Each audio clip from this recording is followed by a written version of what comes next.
جا خەڵکی ئەهلی ئیسلام کەکەونە ئەم جەدەل و منازەڕە و مناقەشانەوە ناگەنە نەتیجە، چونکە ئەو شروطانی دایانێن بۆ ئەمیر، مەسەڵەن حەوت شەرتیان دانابێ، سەیرەکە شەشی لەمەیە هەیە، یەکێکیانی تیانی، ئەمی تریان پێنجی تایە، دوانی تیانە، ئەیتر شەشی تایە وەکو یەکەم، بەڵام ئەم مەرجانی تیانێک کە لەوەیانە هەبوو، ئەمەشیان پێ قوبڵ نابێ. ئەگەڕێن بە دوای حەوتەکە وڵات هەمووی وێرانە بێ و ناگەنە نەتیجەیەوە.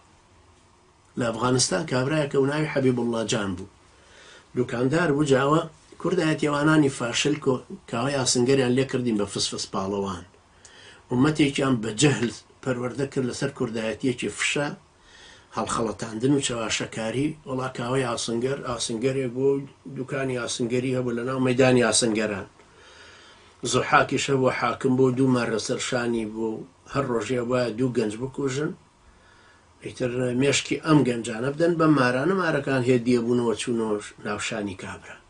ئەم خوڕافاتان جاوە باوەڕکەن خەڵکیی زۆر مامۆستای جامیعەش بوو، قەناعەتی بەمانە هەبوو.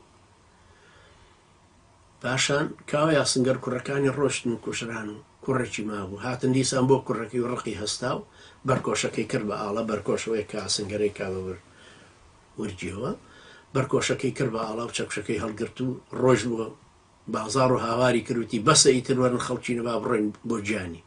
خەڵکەکە شوێنی کەوتن بوو بە خۆ پیشاندان، نەک وەک حەفتەی شوبات، ڕۆشتن و سەری زوحاکیان پان کردەوە، دوای ڕۆژ ئاگری نەورۆزیان کردەوە لەسەر لوتکەی شاخەکان، کە ئیتر ئەوە سەرکەوتنمان بەدەستێنەوە. ئەم خوڕافاتە. بەڵام من ئەمەتان بۆ جەڕمە خوڕافاتیش نییە، دووریش نییە کە کەس نازانێت کاوە چێ بوو.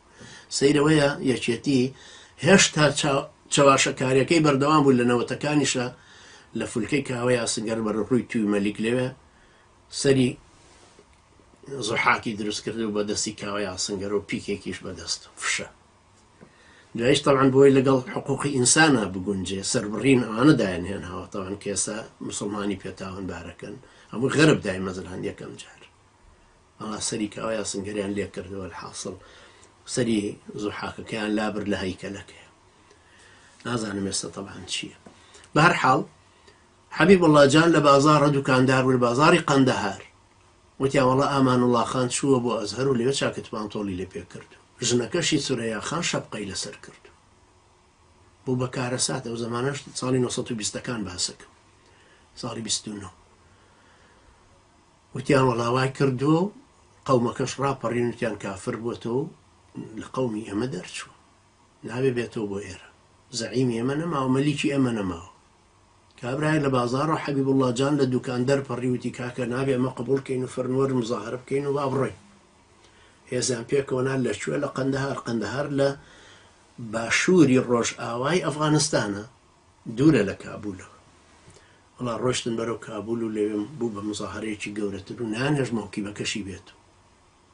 دوای کە هەر هەوڵیاندا بێتەوە نانهێژ ئامانوڵڵا خان و سورەیا خانم بێنەوە و تەواو گەڕان بۆی ڕئیسێک دانن. وتیان وەڵا کەسمان لە حەبیبوڵڵا جان باشتر دەست ناکرد. حەبیبوڵڵا جانێکی دوکانداری نەخوێنەوار ڕاپەڕی لە غیرەتی دینی خۆی کردیان بە ڕئیسی ئەفغانستان و 7 مانگ ڕئیسی ئەفغانستانیش بوو.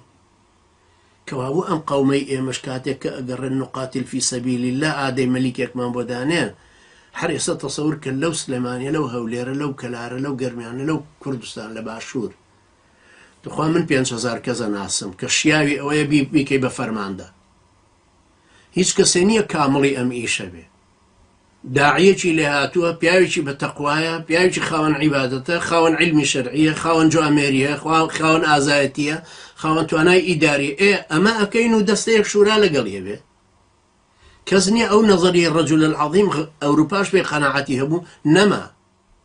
ئێستا ناڵن نەظەریەت ڕەجول العەظیم یەکێک بێ کە ئەم شتانە هەمووی متەکاملکە. ئێستا زەمانی مؤسساتیە. یەکێک هەڵەبژێری نەڵێن ئەمیرمان بە، بەیعەتمان دایتێ، ئەمانە شورا لەگەڵتە، لە خزمەتتاین. بە درێژایی تاریخی ئیسلامیش ئەوانەی بوون بە فەرماندا، ئەوانەی ئومەتەکەیان ڕزگار کردو، ئەوانەی خەڵکەکەیان گەڕاندەتەوە بۆ تەوحید و جیهادەکە، مەلاکان نەبوون، مفتی نەبوون، قازی نەبوون. سەلاح الدین ئەیوبی گەنجێ بوو، هەر خەریکی ڕاوکردنی خۆی بوو. تا زمانی شێرکۆی مامی بردی لەگەڵ خۆی و لە گەنجێتیەکەی دووری خستەوە بۆی بێ. بەم پیاوە گەورەی کە هەموو تاریخی ئومەتی، تاریخی بەشەریەت هەموو ئەیناسێ. ككرد حاشای ليك طبعا علماني بيدينك هروها عماد الدين زنكي ومانا علم الشريعة أنا وندنا نخوندو لشو هاتو محمد فاتح لشو هاتو بيسدو صالبو كاتك قسطنطينية قرتو اسطنبولي قرت أمانها موي پەروەردەیەکی عادینا ئەو خەڵکن بەڵام جوامێرن بەغیرەتن ڕاپەڕیون بۆ دینەکە خەڵک لێیان کۆبووتو مەلاژ لێیان کۆبووتو شێخی تەریقەش لێیان کۆبووتو لەبەرەوە مەرج نییە وابزانین ئیلا بێ یەکێک لە ناومانە هەستێک کە هەموو ئەم سیفەتانەی متەکامل بێ ئەمەش طبعا دەرسێکە لەو دەرسانە يعني وقت غوانتيان قالوا أن يكون له الملك علينا ونحن أحق بالملك منه ولم يؤت سعة من المال كاكا ما تشونا بيبا أمير نلا زنجيري خانوادي أمير كان نلا خانوادي دولة من كان يشاء ستر كابي إيه بقى خواي بالرجال اختياري كردو لأنها أو خلقه وهاتو